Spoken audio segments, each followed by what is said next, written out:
走进现实生活，讲述离奇故事。大家好，我是小陈，欢迎观看陈峰故事。小雅，这次任务不简单，难度不小，而且很危险。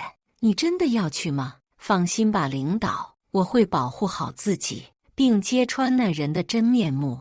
2014年，广东省某市电视台，一名年轻漂亮的女记者正收拾着行李，准备出发前往某别墅。她此去的目的非常特殊，竟然是为了拜师。只不过女记者拜师的宗门既不是佛教禅宗，也不是道门教宗，而是一个名为华藏宗门的特殊组织。据说该组织的首脑是一个号称活佛的高僧吴泽恒。此时的女记者怎么也没想到，这场拜师之旅远没有想象中那么简单。她甚至因为一时大意，付出了惨痛的代价。站住！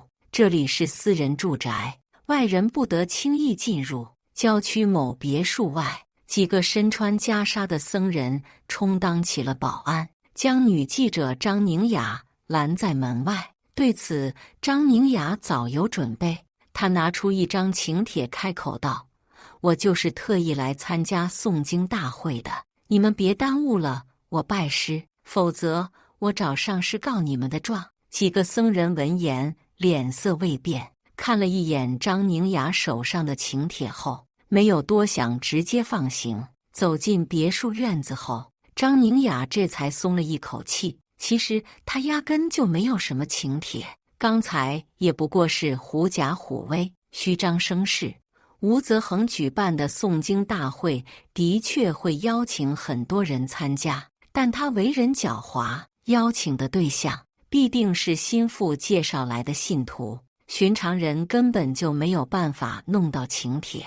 张宁雅也是无意间看到了请帖的外形，这才自己制造了一个赝品。多亏门外的僧人没有仔细检查，否则他恐怕连门都进去不去。好在张宁雅顺利通过了第一关，接下来的路就好走多了。走进别墅后，张宁雅才发现自己小看了这栋别墅。从外面看起来似乎是一栋普普通通的别墅，可里面却别有洞天。吴泽恒花重金将自家的别墅修成了一座寺庙，里面不仅有各个大殿，还有休息的禅房。说是一座寺庙毫不为过。可就在张宁雅准备继续查看一番时，一个身穿袈裟的和尚突然出现，拦住了他。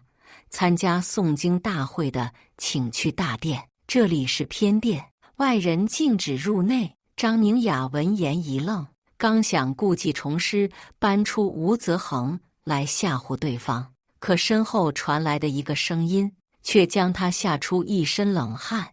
永贞，这位女施主想去看看，你就让她去吧，何必拦着她呢？在张宁雅的身后，一个身穿锦蓝袈裟，戴着金丝框眼镜，留着短发的中年男子笑眯眯地看着她。虽然男子脸上露出笑容，可张宁雅却总觉得不舒服。上师，您来了。听了周围僧人的话，张宁雅顿时心头一震，这人就是活佛吴泽恒。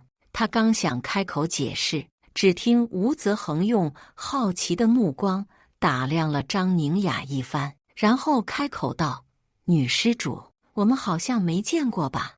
你也是来参加诵经大会的？”张宁雅闻言脸色正经起来，虔诚地行了一个大礼，然后缓缓解释道：“我从小就喜欢钻研佛法，得知有活佛收徒，于是特意前来，只为能够拜活佛为师。”听了张宁雅的话，吴泽恒满意的点了点头，随后目光在张宁雅的身上肆意打量起来。不得不说，张宁雅长得的确很标致，身材高挑，肥瘦匀称，既不是瘦竹竿，也不显胖，是一个公认的大美女。吴泽恒也越看越满意，脸色堆满了笑容。随后他在身边的几个和尚耳边说了一句话，转头离开了原地。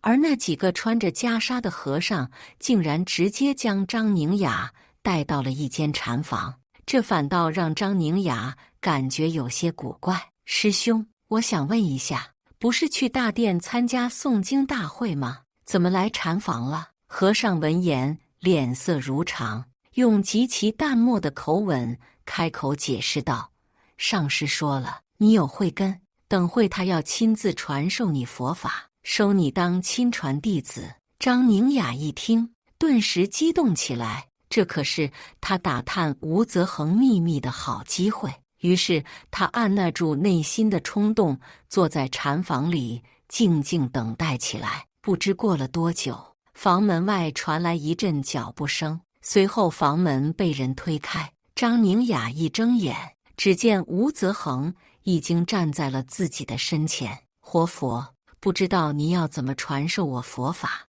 我是不是要先交拜师费呀？张宁雅试探着开口询问道。其实他早就准备好了录音笔，准备将证据记录下来。可接下来发生的一系列事情却超出了他的预料。呵呵呵，拜师费可以不急着交，但是有些事我得和你说清楚。吴泽恒边说边朝张宁雅的方向走去。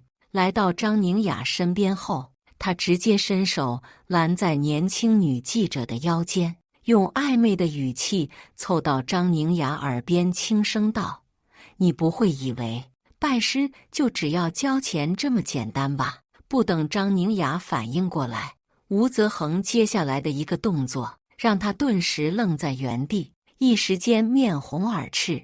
原来吴泽恒的女弟子还有另外一个要求，那就是陪吴泽恒睡觉。意识过来的张宁雅连忙推开对方，慌忙逃出门外，头也不回地朝着别墅门口跑去。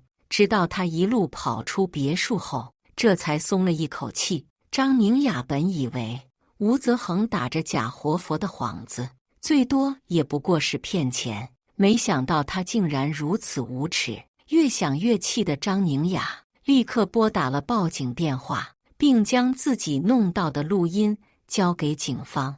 当地警方接到报案后立刻介入调查，很快就在吴泽恒的别墅内将其逮捕归案。和他一起落网的还有诸多弟子，其中光女弟子就有18人之多。从这些女弟子的口中，人们得知了吴泽恒的龌龊勾当。原来吴泽恒出生于广东某市一个农村家庭，他家境贫寒，父母也都是农民，而且家里兄弟众多。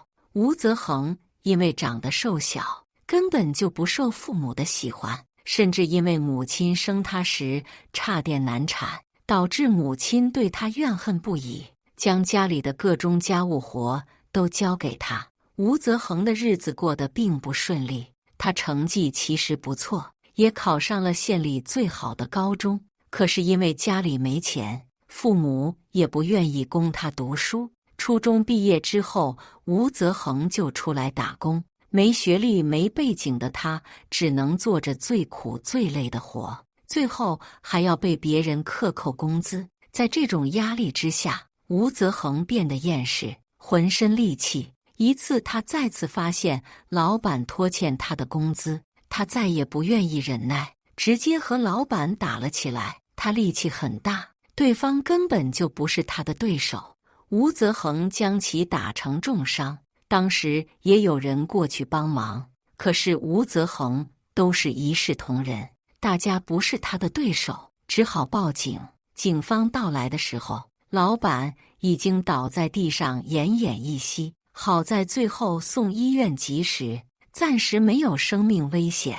不过吴泽恒的行为也已经涉及到了故意伤害，不过因为当时他并未成年，而且老板也有错在先，警方只是在牢里教育了他几句，将他关了1个多月，最后就放了出来。可是出狱后的吴泽恒依旧死性不改，而且因为嫌弃工作太累，工资又低，最终他又走上了偷窃的道路。在一次行窃的过程中，他因为不熟悉情况，没来得及逃跑，再次被警方抓住。这次涉及入室偷窃，情况有些严重。吴泽恒在狱中待了5年，这5年里，他虽然没有再犯事，但是满脑子都是想着出去要做什么。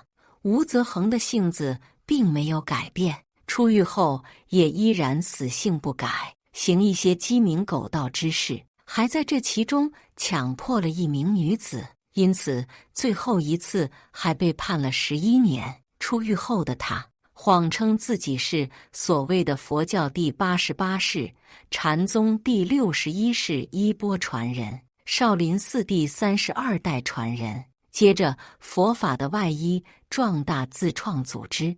吴泽恒改头换面，成为佛法的传人，靠着各种手段敛财，一跃成为了住持，手下的弟子也拿他没有办法，通过收取拜师费和以上师的名义要求弟子筹款，他先后获利693万余元。不仅如此，对待那些年轻漂亮的女弟子，吴泽恒更是丧心病狂。他多次以双修和增强法力为由，逼迫女弟子与自己睡觉，甚至连未成年的幼女都不放过。这些女弟子有的并不是自愿，可是吴泽恒根本就不管这一切，只要是他看上的，他都要想尽办法得到。而且他仗着自己的地位，总是有各种理由威胁对方，让他们遵从自己。而且他还特别会说话，那些人也很快被他洗脑，成为了他的玩物。吴泽恒让他们做什么，他们就做什么。吴泽恒对于这一切都非常享受，为了方便管理，他特意成立了一个秘书组，从组长到组员都是其女弟子，专门负责管理吴泽恒的私密生活。在他的18名女弟子中，不少人都为他打过胎。吴泽恒这些事都在背地里进行，他知道有了孩子就会受人诟病，所以从不允许那些女弟子生育，每查到就让对方去打胎。大家因为他的地位都不敢违背他，只能听从他的想法。其中一人还为他3次流产，变得郁郁寡欢，呆傻。可是对于这一切，吴泽恒都视而不见，他只顾着自己享受，根本不愿意关注那些人的死活，还觉得是自己让他们得到了解脱，所作所为令人作呕。根据我国刑法的规定，吴泽恒先后构成了诈骗罪、生产、销售有毒、有害食品罪、利用组织破坏法律实施罪等。当地法院最终决定依法对其判处无期徒刑，并剥夺政治权利终身。经历了这件事后的张宁雅也长叹一口气，多亏她及时保护了自己，否则她或许也会成为那18个女性受害者之一。虽然她逃过了一劫，但是对那些受害者来说，心里的阴影却始终无法消除。感谢大家的观看，欢迎大家在下方评论区讨论。如果你喜欢这类故事，记得点击订阅陈峰故事，并分享给更多的人，这会对我帮助很大。再次感谢大家的观看。